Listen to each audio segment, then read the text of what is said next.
Bonjour, ici Mathieu de Ludovox.fr, bienvenue dans ce Ludo Chrono. Aujourd'hui, je vais vous parler de Jungle Bluff, qui est un jeu pour 2 à 6 joueurs et joueuses de 8 ans et plus, et des parties d'environ 15 minutes.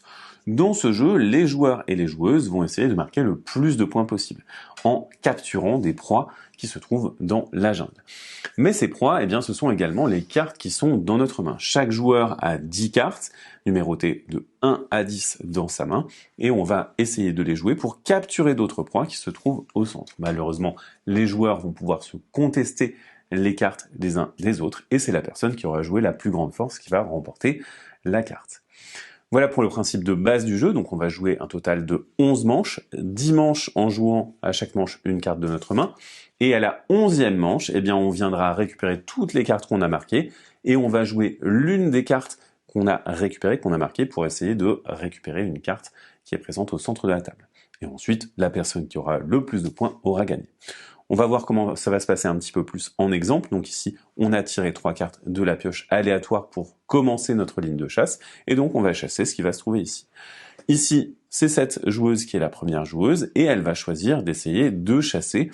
Elle va essayer de chasser cet animal-là avec une carte de sa main.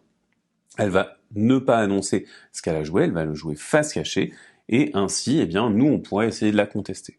Le deuxième joueur, plutôt que d'essayer de la contester, il voit qu'il y a un 6 qui est bien juteux, il va essayer donc de récupérer ce 6 avec cette carte-là. De mon côté, eh bien, je pourrais me contenter du 1, mais c'est pas très intéressant, c'est quand même la carte la plus faible du jeu, donc je vais plutôt essayer de contester. Et je vais jouer une carte, et je vais essayer de contester, par exemple, ceci, parce que le 6, ça vaut pas mal de points. Alors, on va se révéler secrètement nos cartes. Là, je vais le faire pour les besoins de la vidéo.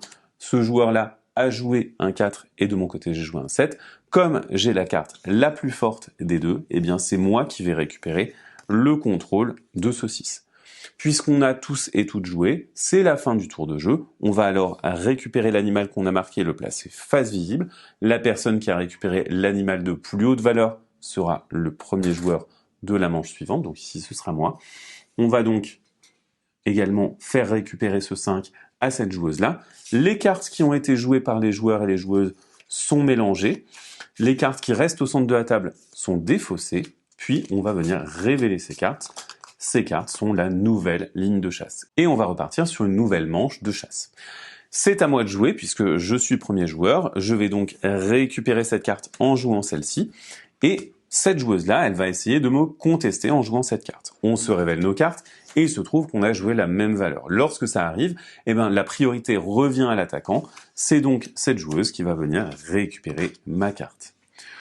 Ce joueur-là, il se dit qu'il y a un 7, il va y aller, il va essayer de contester, et lui, il va avoir joué son 10, et donc c'est lui qui va remporter la carte, puisque c'est plus fort que le 5. Et évidemment, ce 10, eh bien, il sera présent dans la ligne centrale lors du prochain tour. On a terminé le tour, ces deux cartes vont être défaussées, cette carte-là est marquée, ces cartes-là sont mélangées et révélées, et on peut voir que lors de la manche précédente, on avait joué 2 5 et un 10. Alors, on va simplement venir continuer à jouer comme ceci, de tour en tour, jusqu'à ce qu'on ait joué toutes les cartes de notre main.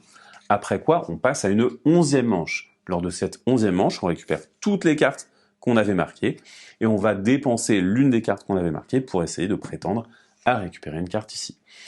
Ensuite, on compte simplement les cartes dont on a marqué le score pour leur valeur en points. Le joueur ou la joueuse qui a le plus de points aura gagné la partie.